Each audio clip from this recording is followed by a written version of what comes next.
supports National Review. I know you all are familiar and great fans of National Review, the publication, but you might not be as familiar with National Review Institute.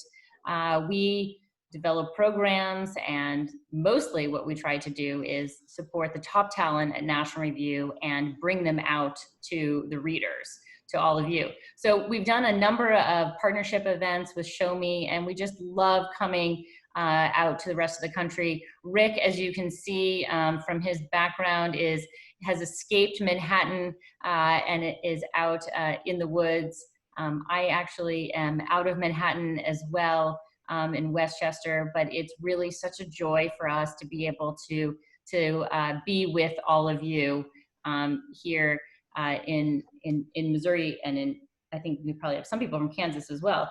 I want to thank the Show Me Institute, because we really so value the ability to be able to partner with you all. You are one of the real stars in the state policy network. And I know that all of you who are fans of Brenda Talon and her work know how well that Show Me has done. And so we just really appreciate this opportunity to be able to do this event virtually as opposed to in person this one time. And also for the Kansas City Public Library, I actually traveled first, when I first came on at National Review Institute, to Kansas City Public Library with Rick. We did an event there several years ago, and it was really a wonderful opportunity to be able to meet so many fans of National Review magazine that had come out to see Rick. And again, being able to travel around the country to meet all of you is just, it's a really, really great opportunity for us. And also the Kinder Institute for Constitutional Democracy. This is really great. Justin, we're so pleased that you're able to have this conversation with Rick here tonight. Again, I just really want to express our gratitude to our partners for being able to co-host this event with us, but also to all of you who are participating here. I know that being in quarantine, whether it's self-quarantine or dictated by the government, is not what any of us would want to be doing right now. But I am very, very grateful for the technology that's been developed, that we're allowed to be able to communicate and actually feel like we're seeing each other. So I in this time when there are so many negative things that we see, I do think that there are wonderful, positive, and hopeful opportunities that we see on the horizon for all of us right now to be together, but also to work together in the future. So enough from me, and I want to turn it over to the local folks. So Brenda, let me turn it over to you. And again, thank you so much for your leadership and everything that you're doing in Missouri. Thank you, Lindsay, and thank you for the kind words. I want to echo your gratitude to our partners, not only to National Review Institute, which you've been a wonderful partner with us through several years, and we're so grateful for the speakers you've brought to our cities, to the Kansas City Public Library and the Kinder Institute on Constitutional Democracy. Thank you all for coming together to bring this program to everyone. For those who don't know, I'd like to take just a brief moment to tell you a little bit about the Show Me Institute. It is an independent research and education organization. We focus on Missouri fiscal and economic policies from a free market lens. We don't believe that more government is a solution to every problem. Instead, we promote solutions really for the problems facing our citizens from the perspective of what can we do to unleash the creativity and the power of individuals. We want Missouri to be a place where entrepreneurs can pursue their dreams, where parents can direct the upbringing and education of their children, and where government acts in a way to enhance freedom and independence. You know, politicians come and go, but the power of ideas remain. And that's where institutes like the Show Me Institute and National Review step in. So I'd invite all of you to learn more about us at showmeinstitute.org, on Facebook at Facebook/Show Me Institute, or on Twitter at Show Me. And with that, I want to turn it over to Chris, because I'm really excited about this program and hearing from Rick. Thank you, Brenda. Thank you, Lindsay. My name is Chris Ciancimino. I'm Director of Regional Development for National Review Institute. I am based in Milwaukee, and in normal times, travel to Kansas City and St. Louis frequently, so I look forward to seeing you all in person soon. I'm looking at our guest list tonight, and I recognize many of the names as folks who have attended our events live and in person. So you don't want to hear from me, so I don't have a speech. I am just here to do two things. One is introduce our guests tonight, and two is to let you know that we do want this to be interactive. So we've reserved about 20 minutes on the back half of the agenda tonight for questions that you may have of either Rick or Justin. And you can do that by using the Q&A or chat feature at the bottom of your Zoom box. So feel free to ask them throughout the program. And at the end, we will try to get to as many of them as possible. So thank you again for everyone for joining us. And I'm excited to turn it over to Justin and Rick, who I would like to give a formal introduction to. First, Justin Dyer is a professor of political science and director of the Kinder Institute on Constitutional Democracy. His research on teaching interests span the fields of political development, political philosophy, and constitutional law. The particular interest in the perennial philosophy of natural law. He's the author of several books and regularly teaches undergraduate courses on political theory and the U.S. Constitution and graduate seminars in public law. And tonight he will be in conversation with our featured guest, Richard Brookhiser, who's written a fantastic book, Give Me Liberty, which I'm happy to say I've read. And if I can advocate that this should probably be essential reading in the United States for our high schools and colleges, I will put in that plug. I've definitely had my school-age daughter read a few of the chapters, and she was very interested. Richard Brookhiser is a senior editor of National Review, a senior fellow at National Review Institute, a columnist for American history, and the author of over a dozen books, including Founding Father, Rediscovering George Washington, Founder's Son, A Life of Abraham Lincoln, and Alexander Hamilton, American. He received an honorary doctorate from Washington College in 2005 and a National Humanities Medal in 2008. He and his wife live in New York City. Justin, I'm going to turn it over to you. Actually, Rick, if you'd like to start talking about the book, and then Justin, you can ask questions of Rick in time. Gentlemen? Yep, sounds good.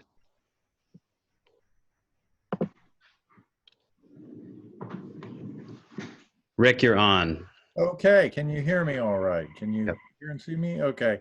I am up in Ulster County. My wife and I do live in New York City, but we have a second home an hour or two away, and the tree toads have started. It's that time of evening, so I will try and talk over them. I'm very pleased to be doing this with the Show Me Institute. Lindsay mentioned this event in Kansas City that we did when she first came on to National Review Institute. I remember that. It was a great event, big crowd, interested crowd. I really enjoyed it. Also, one of my best friends happens to be from Missouri. That's Terry Teachout. He's from the Boot Heel. You probably read him in the Wall Street Journal. So my book, Give Me Liberty, A History of America's Exceptional Idea. I wrote this book because I thought we've had an international conversation about nationalism. It's going on in a lot of countries simultaneously, and it's taking various forms. Some of them are encouraging and ought to be encouraged. Others are rather sinister, and some are just confused. And some of those confusing ones are in this country, I think. So I wanted to write a book that explained what was essential about American nationalism, what was defining about it. And I see that as the quest for liberty. This is something that Americans have been doing since before we were a country. We've been doing it for 400 years. We've been thinking about it, talking about it, working for it, sometimes fighting for it. That doesn't mean there haven't been lapses, sometimes terrible lapses and exceptions, but we have recognized those and we have worked to rectify them. So I think it is true and fair to say that liberty is essential to the American identity. And the book consists of 13 chapters. Each one is based on a document which was produced at a particular moment in our history. Some of these documents are public statements. Some of them come from the leaders of American society. Others were statements from the bottom up, protests by ordinary people. Some of them are very famous. You've all read the Declaration of Independence and the Gettysburg Address many times. Some of them are obscure. Some of them are quite long. One is the record of a trial for seditious libel that's 13,000 words long. Others are very short. The Gettysburg Address took 2 or 3 minutes to deliver. The poem, The New Colossus, is a sonnet. It's 14 lines. But together, I think they present a case for the centrality of liberty in our history and in our national life. And we can talk about any one of these this evening. Let me quickly go over what the 13 are. 3 of them are from our colonial history, before there was a United States.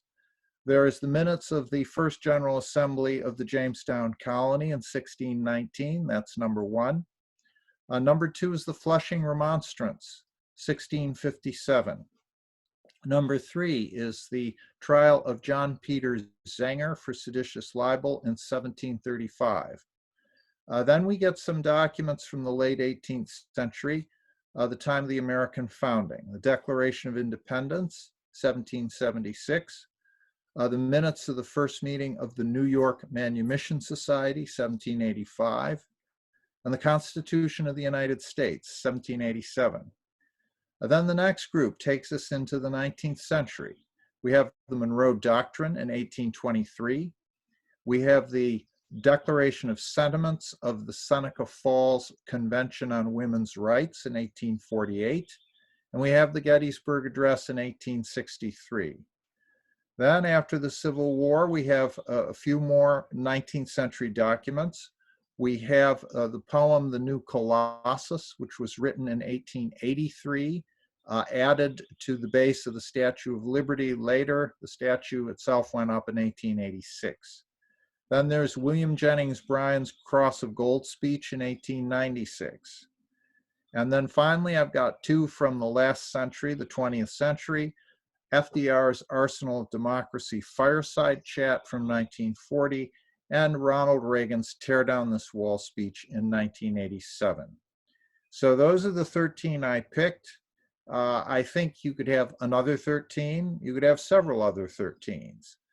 Probably anyone's list would have, for instance, the Declaration of Independence and the Gettysburg Address. There are other things that could easily be put on the list, but these were the ones that struck me. These were the ones I was particularly interested. I'll admit there's a bias towards New York just because I've lived in New York State all my life. So a lot of these have to do with New York City or New York State. I confess, I'll admit to that. But that's my collection. And Justin, maybe I'll just say a few words about the very first one, 1619, the first General Assembly of the Jamestown Colony. And the reason maybe for beginning with that is we've heard a lot about the 1619 Project, which is the New York Times's bid to, as they say, recenter the teaching of American history. And they focus on the arrival in 1619 of the White Lion, a privateer which sold 20 and odd Negroes to the Jamestown Colony. So this is the beginning of black chattel slavery in British North America and ultimately the United States. And I do address that in Give Me Liberty. Several of the documents relate to our experience with slavery.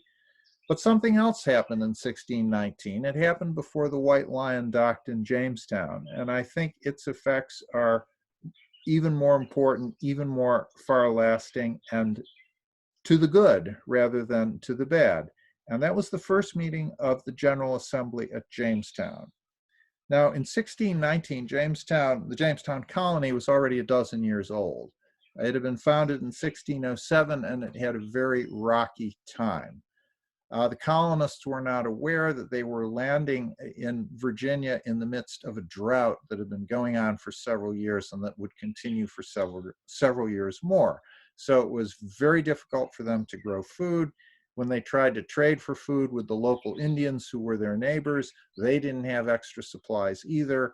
There was one period early in the colony's history, it was called the starving time, when they were reduced to it was just horrible. They were chewing on their leather belts. They were eating vermin. They were reputed to have cannibalized their own corpses. It was just an awful thing. And the survivors were in the process of leaving when a relief fleet came from England with some more people and some more supplies. So the colony staggered on. But then the question was, how do we run this? How do we try to make this work?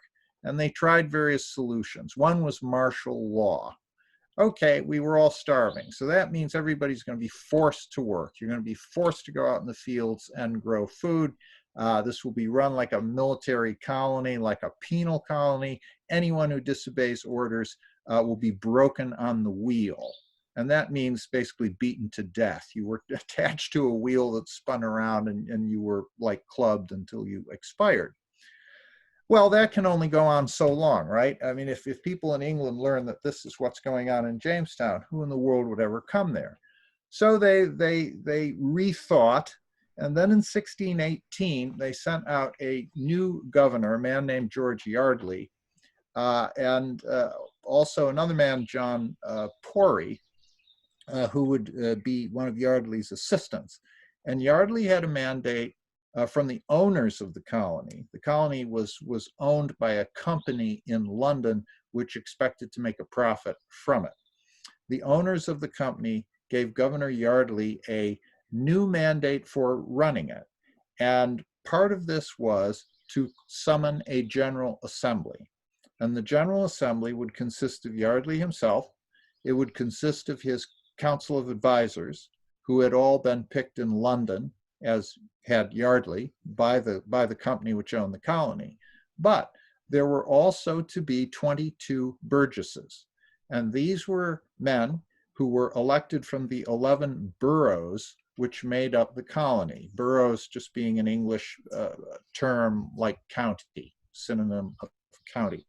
So each section of the Jamestown colony got to elect 2 men, and they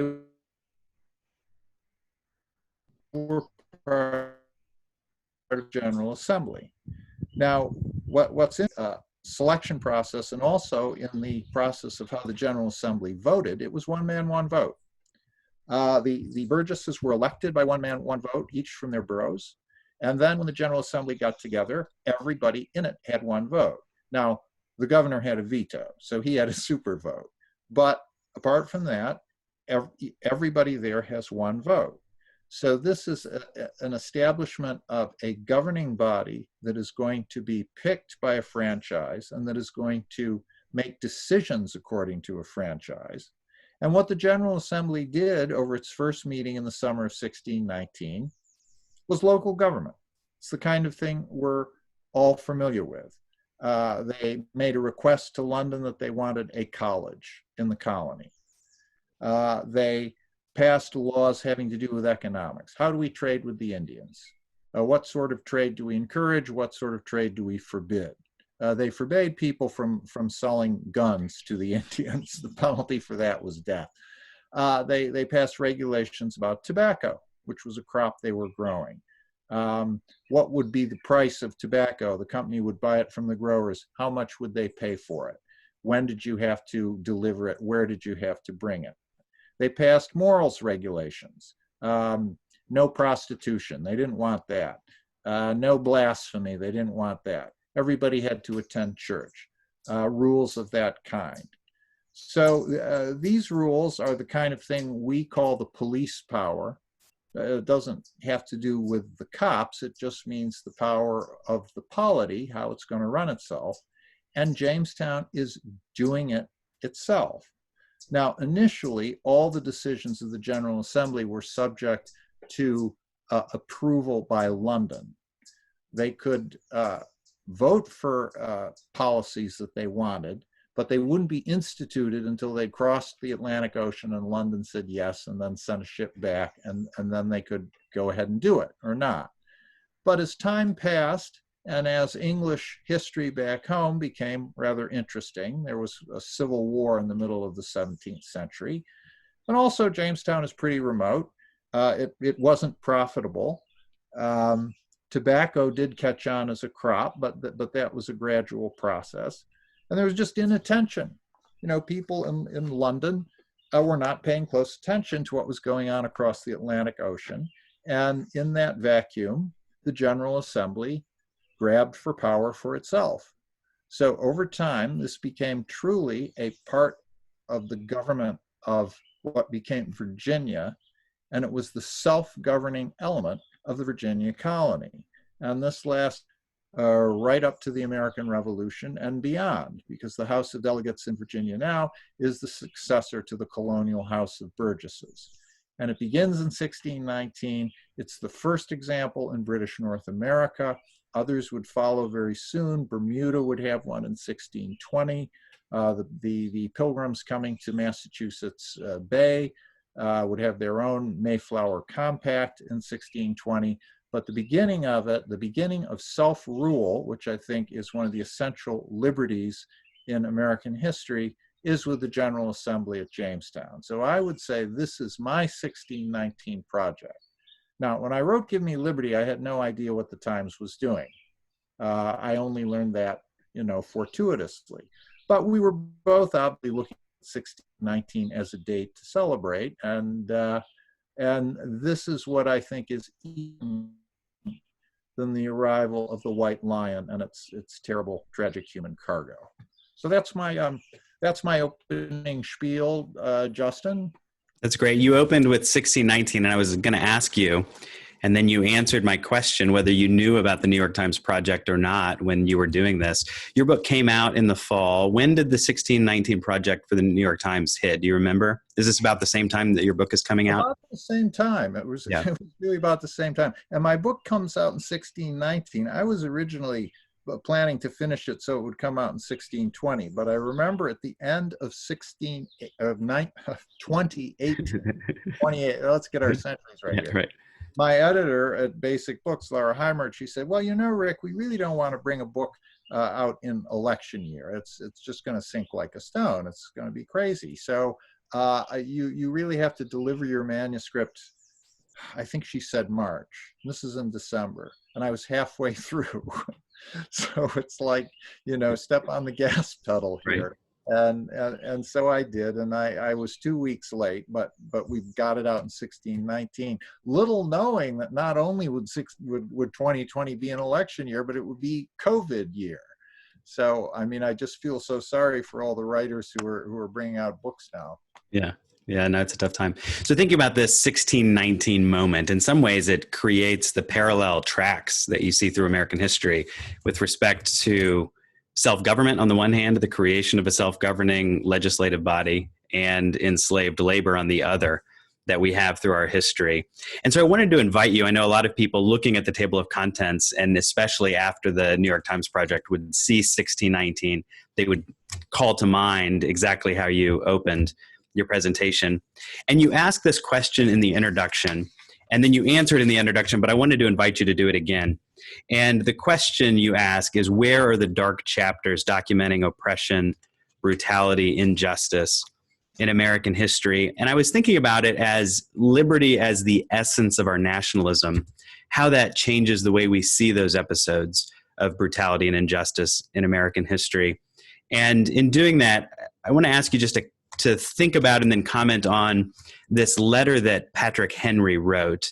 And I was thinking about this because of the title of the book, Give Me Liberty, which comes obviously from Patrick Henry, Give Me Liberty or Give Me Death. And he has this famous letter that I'm sure you're familiar with, where he receives a book against the slave trade, and he's writing back to the person who had given that to him. And he comments and he says this, he says, "Is it not amazing that at a time when the rights of humanity are defined and understood with precision, in a country above all others fond of liberty, that in such an age and such a country we find men professing a religion the most humane, mild, meek, gentle, and generous, adopting a principle as repugnant to humanity as it is inconsistent with the Bible and destructive to liberty. And then he goes on and confesses that he wouldn't justify his own conduct, and it's a letter that gets picked up from time to time.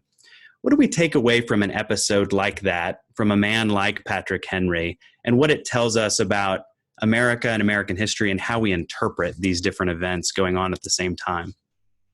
Well, I mean, the first thing, I guess, to start with is the founding generation themselves. Many of them, of course, were slave owners. Some of them had been. I mean, Benjamin Franklin, by the time of 1776, he hasn't been a slave owner for years and years, but he was when he was a younger man. But even the slave owners, most of them felt guilty about it, or felt bad about it, felt that there was a contradiction between the way they lived and the new republic that they were founding. And indeed, very soon, about half of the former colonies now become states, either got rid of slavery or began the process of getting rid of it. In 1776, all 13 states have slavery, all of them, from New Hampshire down to Georgia. But by the end of the 18th century, Pennsylvania has freed its slaves, Massachusetts has freed its slaves. Some states have begun a process whereby, at a time certain, their slaves will all be liberated.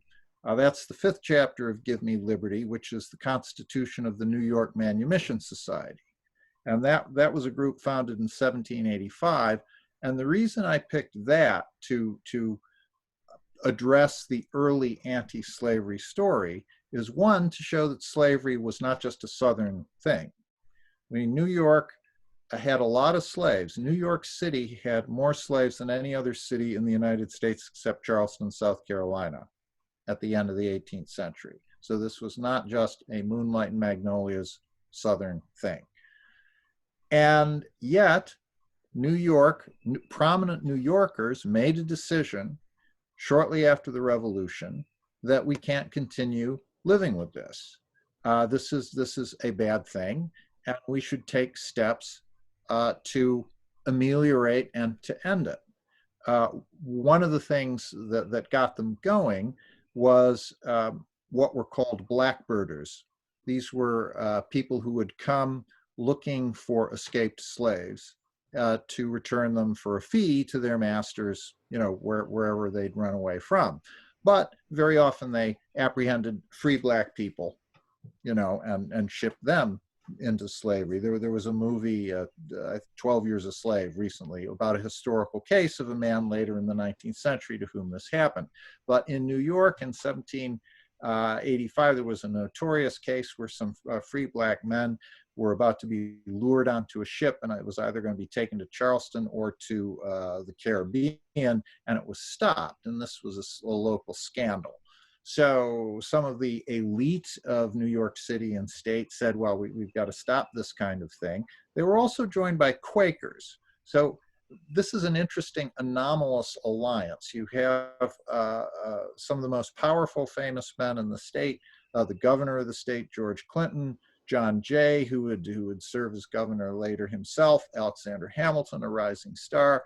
And then you have these Quakers who are, by self-definition, apolitical. I mean, they don't run for office, they don't hold office, often they don't even vote because they think it's just corrupt. It's part of the larger society, which is immoral. They will agitate, though, for specific improvements that they think ought to be done. So you have this kind of odd couple alliance between New York City Quakers and the New York City elite. And they found the Manumission Society. And one of its goals is to stop this practice of seizing free black people and carrying them off. Another goal is to educate free black people so they will be less liable to be carried off. They will understand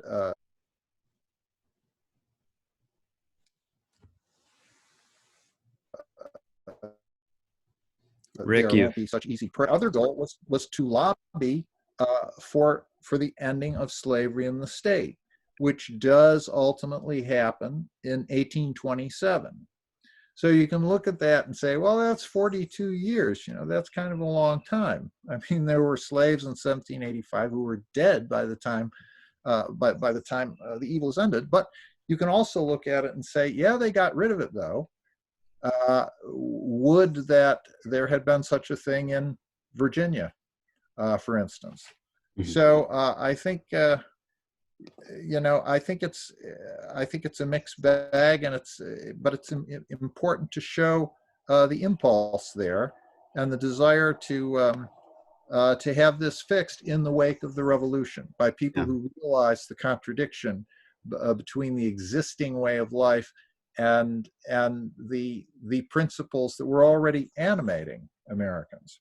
Yeah, there's a tension there. And I'm reminded of Frederick Douglass's line that the Constitution is a glorious liberty document, and his change just in terms of how he interpreted the different events and the ideas that are going into these different things. Let me fast forward. We started with 1619. I'm going to fast forward to the end of the book, which is Reagan's speech in 1987. And a simple question about that, but why end in 1987? We have from 1987 to the present, and there's a void there. Is there something that you're implying by not including a document past 1987? Well, part of it is a combination of idealism and cunning. Okay, I want this book to be read by everybody. I don't want this to be just read by readers of National Review. I think the things that I'm writing about are things that all Americans can take pride in, whatever party they belong to, whoever they vote for. I mean, obviously they're freaks and outliers on both sides of the aisle, frankly, but all of us should and can take pride in these documents. So I didn't want to do anything that would awake current partisan passions. Now, that's not to say that how we fight the Cold War wasn't a very partisan issue at the time it was going on. It certainly was, and Reagan's conduct was an object of partisan contention. Since we won the Cold War and the Soviet Union fell apart, I think the consensus is, well, yes, we were on the right side.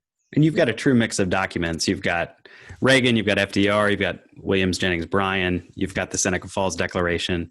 So you could look at all these different documents and see them representing different points of view, which maybe comes to a different question, and that's about liberty and whether the same concept of liberty is being threaded throughout each one of these documents, or whether we see something different, changes, different perspectives, different views of what liberty is throughout our history.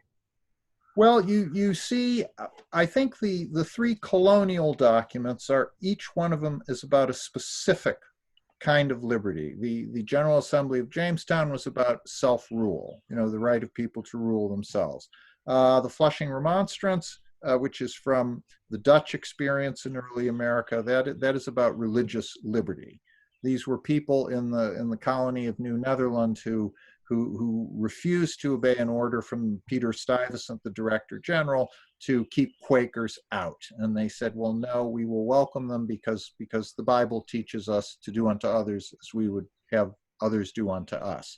And it's a religious argument for religious liberty. The trial of John Peter Zenger in 1735 is all about freedom of the press, freedom of expression. He was being tried for seditious libel, which was the crime of bringing the government into disrepute.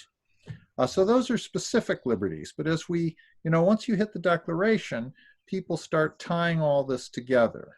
I mean, I'm not saying the Declaration of Independence was the first time this happened, but people start seeing liberty as a thing, as a whole. I write in that chapter that maybe one of the most amazing words in the whole Declaration of Independence is among. Among these are life, liberty, and the pursuit of happiness. I mean, it's not like life, liberty, and the pursuit of happiness aren't sweeping enough. Jefferson says, among these. In other words, there are other things too. These are just the three most important ones. I'll lay those on you, but it's just among these. So he's seeing liberty as a whole and as a thing. And then, as time goes on, people notice who has been excluded from this. I mean, we were talking about slavery and the experience of enslaved Black people in this country, enslaved and discriminated against. the Seneca Falls Declaration is, well, among other things, why can't women vote? You know, men do, why can't we? And then there was a very interesting story about that. Not all the early feminists at that meeting were concerned with the right to vote. It was really the pressure of a few of them, led by Elizabeth Cady Stanton, to put that in there. And again, this reflects the Quaker presence. A lot of these early women feminists were Quakers, and therefore they thought, oh, the hell with it. Politics is a swamp. It'll never be drained. You know, we don't we don't hold office. We don't vote. So why should we put this in here? But Elizabeth Cady Stanton was the daughter of a former congressman, and her husband was a political orator and agitator. So she grew up and lived around politics, and she knew it was important. And that, you know, if you don't have a say in the laws that run your life, you can't count on other people to look after your own interests as well as you will. So she insisted on putting that in there. Now, the one thing where I've been a little criticized, it was in a very nice review in the Claremont Review of Books.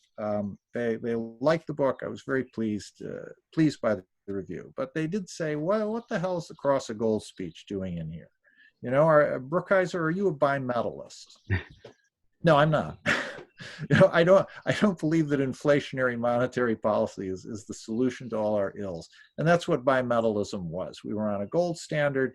If we went to a gold and silver standard, that at that moment that would have been inflationary, and people who were in debt, a lot of them being farmers at the time, would have gotten relief from that, or so they passionately believed. And this was the start of William Jennings Bryan's, you know, long quest for the White House. He first runs for president in 1896, and he runs twice more in 1900 and 1908. But the reason I included that speech was because of one sentence in it. One sentence, and not the most famous one, not you shall not press down on mankind this crown of thorns, you shall not crucify him on a cross of gold.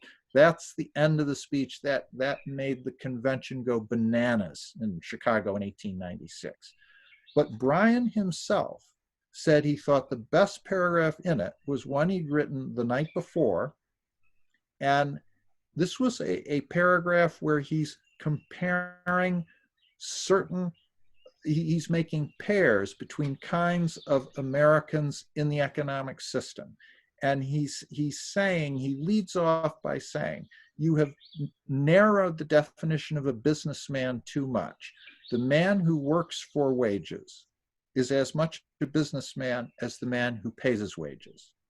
And then he goes through a series of comparisons that, you know, someone who is a farmer is as important as someone who bets on the price of grain at the grain pit in Chicago. Someone who is a miner is as much a businessman as someone who's, you know, betting on the price of gold.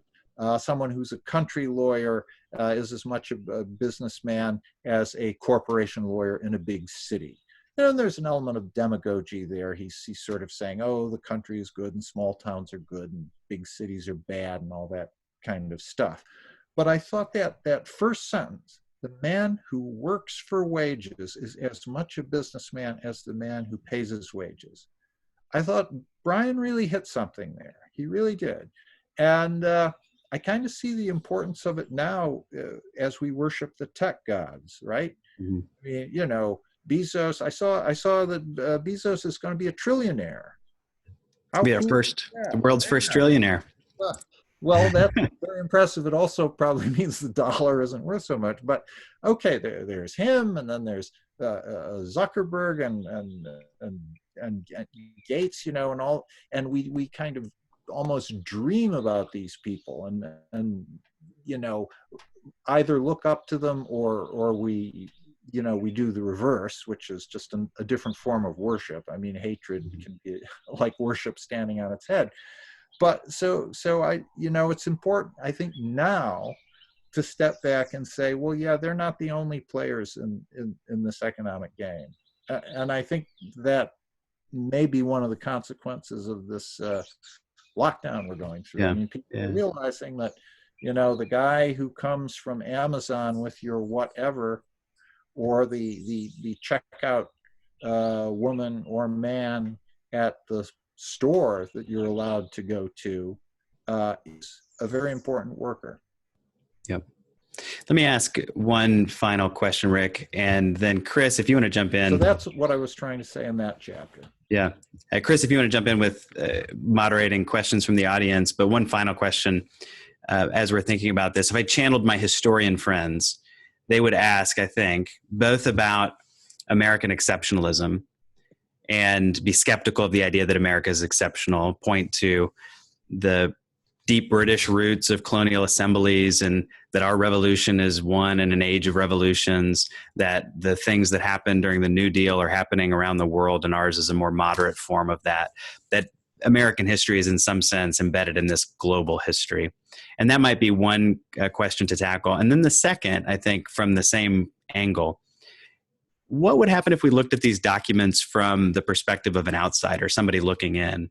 If you're in Latin America reading the Monroe Doctrine, does it still look like a document of liberty? Or if you're a Soviet looking at the speech in 1940 from FDR, does that look like a liberty document to you? What does it look like from the outside? And does it mean that international liberty is a zero-sum game? Or is there a way for this to be done internationally, collectively, and together?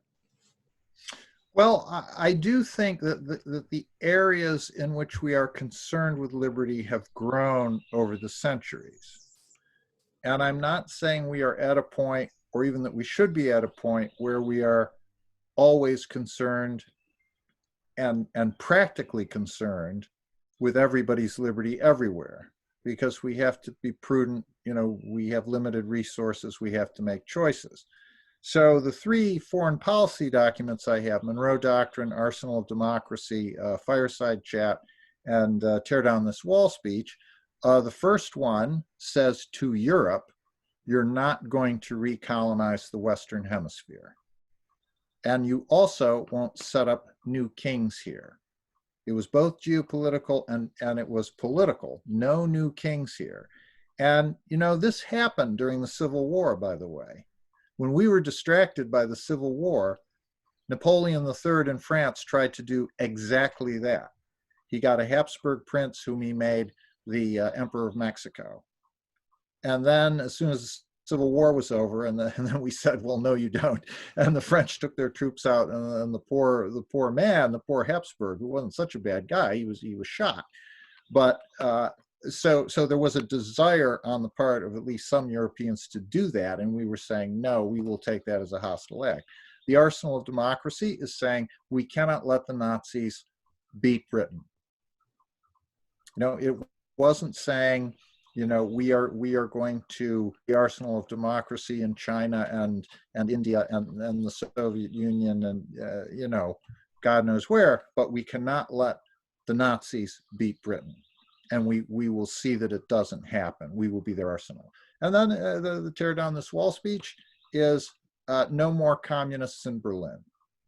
You know, Gorbachev, if you're serious about perestroika and changing things, you can come here and tear down this wall. Okay, so these were, I think, measured extensions of the idea from our point of view. Now you're asking me, well, what would a stranger think of this?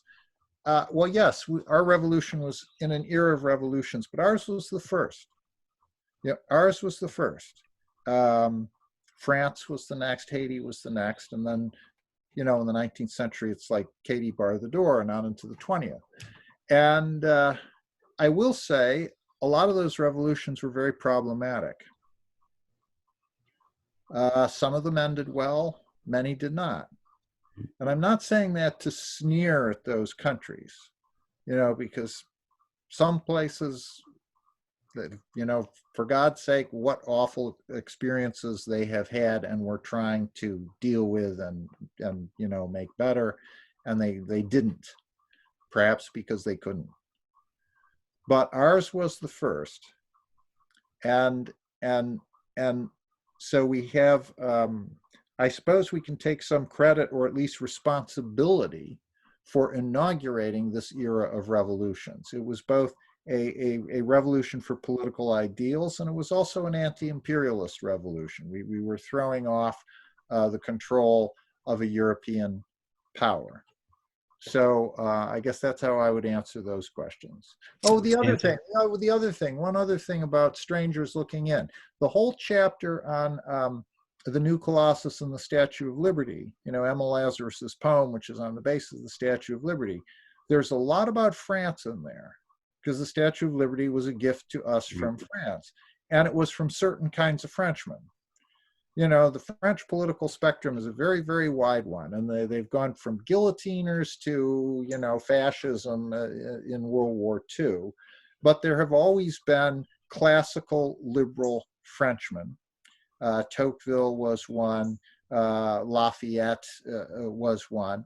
And then the man who conceived the idea for the Statue of Liberty, a man named La Boulaye, he was another one.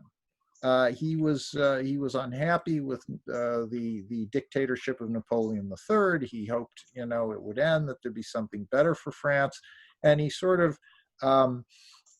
lived through that period by observing American affairs, hoping that the Union would win the Civil War, glad that the slaves were freed, and then he came up with the idea of, why don't we give the United States some colossal monument to the ending of slavery, and also to celebrate the centennial of their revolution, which we were so helpful in. So, so there's an example in the book where I'm really very aware of another country and how it's interwoven with our own history, and how they react to it, and how we inspire them. Well, thanks. It's a fascinating, thought-provoking book. It reminds me of how much I don't know and still need to learn and read and think about. Chris, do you have some questions from the audience to moderate?